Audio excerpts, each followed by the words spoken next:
ప్రియమైన స్నేహితులకు నమస్కారం. నేను మీ పద్మావతి. ఫ్రెండ్స్, ఈరోజు మనం వినబోతున్న కథ అబ్బాయి పెళ్ళి. రచన పులగుర్త యశోదా కైలాస్. అబ్బాయి పెళ్ళి కథ. అప్పుడే కాకినాడ నుండి సుమిత్ర అన్నయ్య దివాకర్ ఫోన్ చేశాడు. చెప్పన్నయ్య, వదినా పిల్లలు అందరూ బాగున్నారా? మీ ఆరోగ్యాలు ఎలా ఉన్నాయి? అడిగింది సుమిత్ర.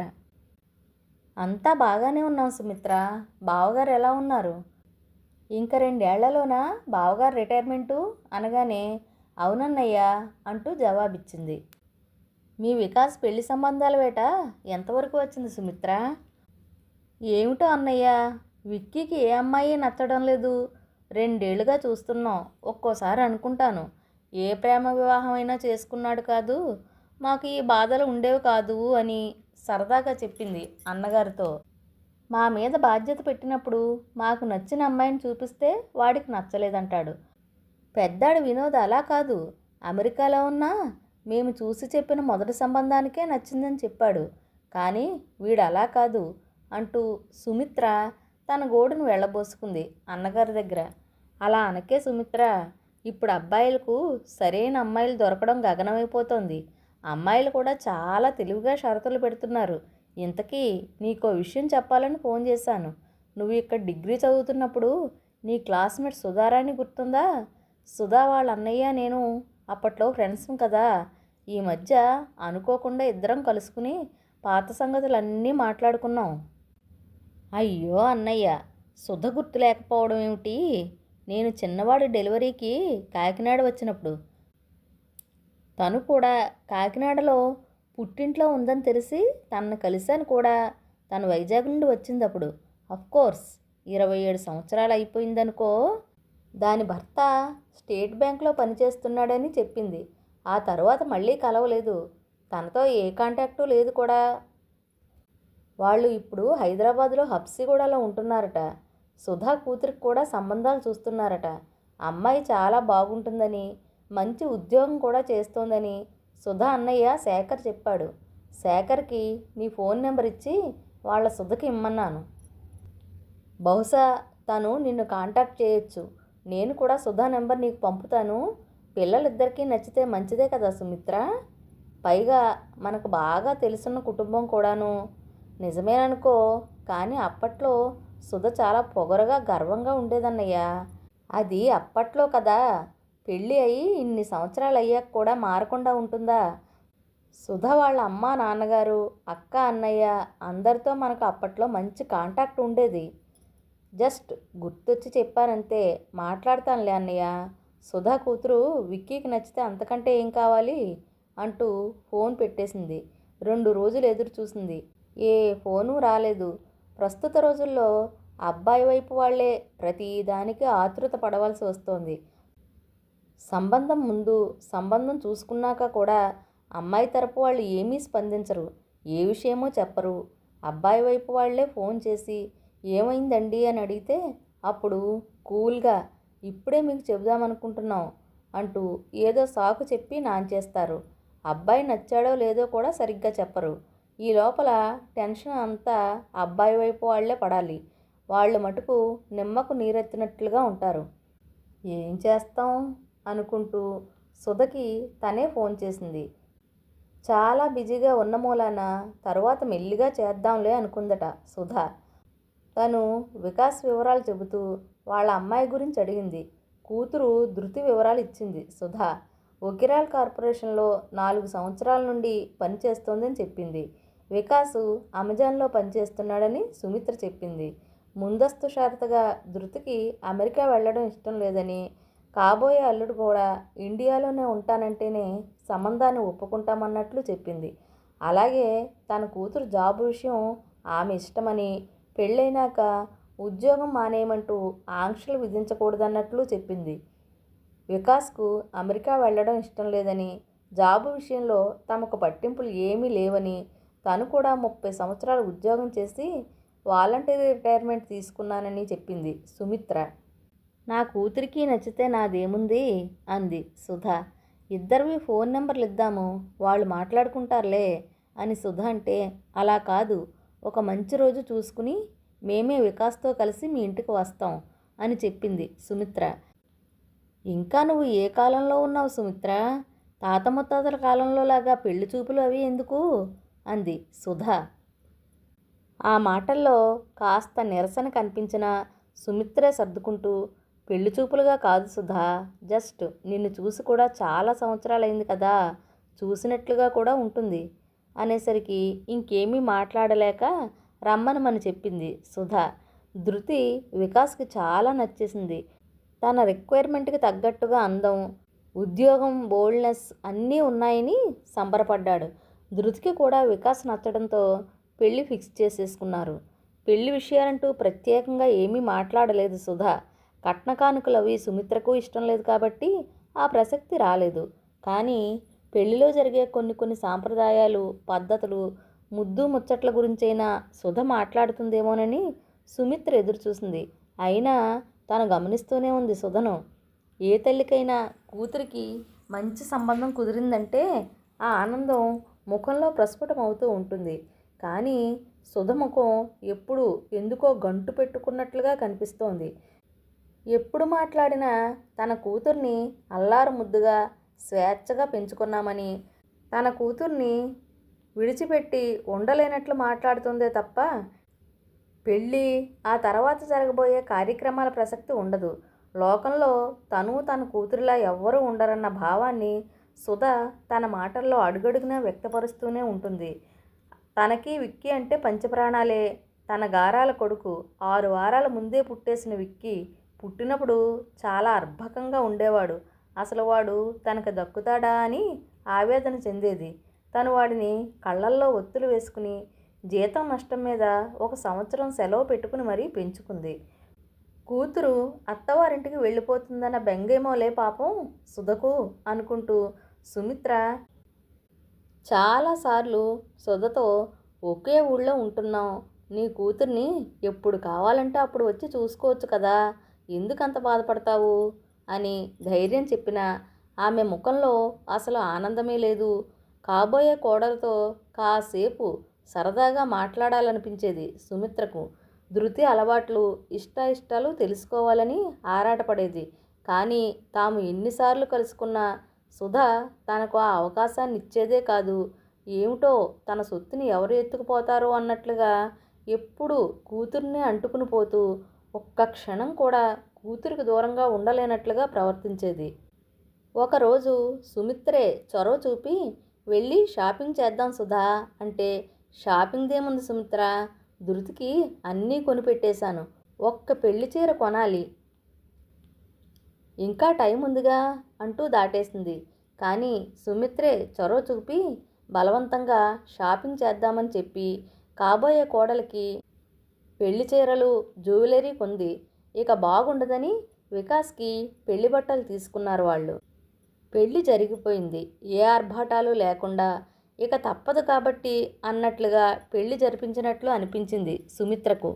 ఫస్ట్ నైటు ఏదో పెద్ద హోటల్లో బుక్ చేసుకున్నారు వికాస్, ధృతి. ఈ విషయంలో సుధ ప్రోత్సాహం చాలా ఉందని సుమిత్రకి తర్వాత తెలిసింది. పెళ్ళయి 10 రోజులు గడిచిపోయాయి. కూతుర్ని ఎప్పుడు అత్తారింటికి పంపించాలనుకుంటున్నారోనన్న ప్రసక్తి సుధ మాటల్లో ఎప్పుడూ తీసుకురాలేదు.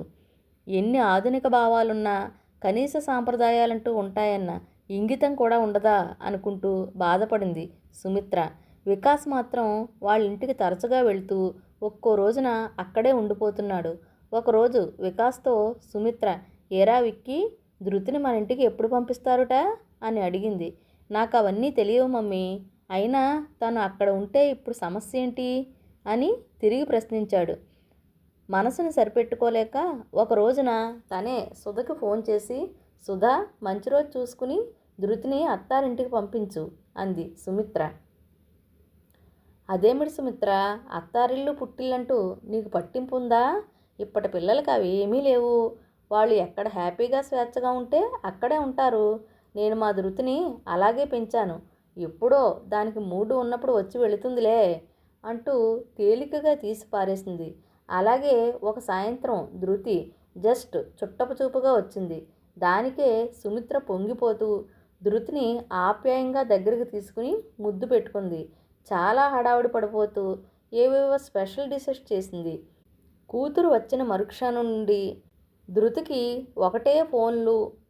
సుధ నుండి ధృతికి తల్లితో మాట్లాడడమే సరిపోయింది. అసలు తనతో మాట్లాడిన మాటలు ఒకటి అర అంతే. ఆ రాత్రికి ఉండిపోయి పొద్దుటే తల్లి పంపించిన కారులో పుట్టింటికి బయలుదేరి వెళ్ళిపోయింది. ఏదో ముఖప్రీతికి రావడం ఏమిటోననుకుంటూ ధృతి వెళ్ళిన వైపే మ్రాన్ పడిపోయి చూస్తూ ఉండిపోయింది సుమిత్ర. ఆ తర్వాత మళ్ళీ ధృతి రానేలేదు. తను కూడా ఇక అడగదలుచుకోలేదు. వికాస్ వీలున్నప్పుడు ఇంటికి వచ్చి వెళుతున్నాడు. అదేమిటి విక్కీ, ఇలా ఎన్ని రోజులు అటు ఇటు తిరుగుతావు? నీ భార్యను మన ఇంటికి రమ్మనమని చెప్పకూడదా? ఈ తిరుగుడు తప్పుతుంది. మమ్మీ, ధృతిని విడిచి ఆంటీ ఉండలేరుట. ఆవిడ్ని బాధ పెట్టడం ఎందుకు అన్నాడు. మరి నాకురా విక్కీ, మాకు నువ్వు ప్రాణమే, వదిలి ఉండలేము. కానీ నీకు ధృతితో పెళ్ళయింది. భార్యను నీతో తెచ్చుకోవడం పద్ధతి. అంటే చూద్దాంలే మమ్మీ, ఇప్పుడు నాకేమీ కష్టంగా లేదు. నెమ్మదిగా ఆంటీతో మాట్లాడుతానులే అని తేలిగ్గా అనేశాడు. ఒకరోజు వికాస్ వస్తూనే, మమ్మీ, మేము మా ఆఫీస్కి దగ్గరగా ఓ ఫ్లాట్ రెంట్కి తీసుకుంటున్నాం. వచ్చే ఆదివారం వెళ్ళిపోదాం అనుకుంటున్నాం అన్నాడు. అదేమిటి విక్కీ, ఇంత సడన్గానా? ఎందుకీ నిర్ణయం? ఇప్పుడు మనం ఉంటున్న ఈ ఫ్లాటు మీ ఇద్దరు ఆఫీస్కి ఎంత దూరమని? 10 కిలోమీటర్ల లోపే ఉంది కదా. కారులో వెళ్తే 15 నిమిషాల డ్రైవ్. మనకి సొంత ఫ్లాట్ ఉండగా రెంట్కి మరొకటెందుకు? డబ్బు దండగ కదా విక్కీ. నీకు ఆఫీస్కి దగ్గరగా ఉంటుందనే కదా మేము ఎప్పుడో కట్టుకున్న ఇండిపెండెంట్ ఇల్లు అమ్మేసి ఈ ఫ్లాట్ కొన్నాం. అయినా మీ డాడీతో ఒక్క మాట కూడా చెప్పకుండా నీకు నువ్వే నిర్ణయాలు తీసుకోవడం ఏమాత్రం బాగాలేదురా అంది సుమిత్ర. డాడీతో కూడా చెబుతాను మమ్మీ, నువ్వు అన్నది నిజమే. కానీ మేము కూడా మా కెరీర్ని ఫ్యూచర్ని ప్లాన్ చేసుకోవాలి కదా. అక్కడికి వెళ్ళాక విల్లా కొనడానికి ప్లాన్ చేస్తున్నాం. 2.5 కోట్లట. మేము ఉండబోయే ఫ్లాట్కి దగ్గరలోనే విల్లా కూడాను. దగ్గర ఉంటే అన్నీ చూసుకోవచ్చు కదా. మా ఇద్దరు శాలరీస్కి ఎంతలోను వస్తుందో చూసుకోవాలి. ఆంటీ వాళ్లే మాకు ఫ్లాట్ చూశారు. ఆంటీ అంకుల్ విల్లా బుక్ చేసుకోవడానికి అడ్వాన్స్ పేమెంట్గా కొంత హెల్ప్ చేస్తామన్నారు కూడా. అంతా వాళ్లే చూస్తున్నారు అన్నాడు.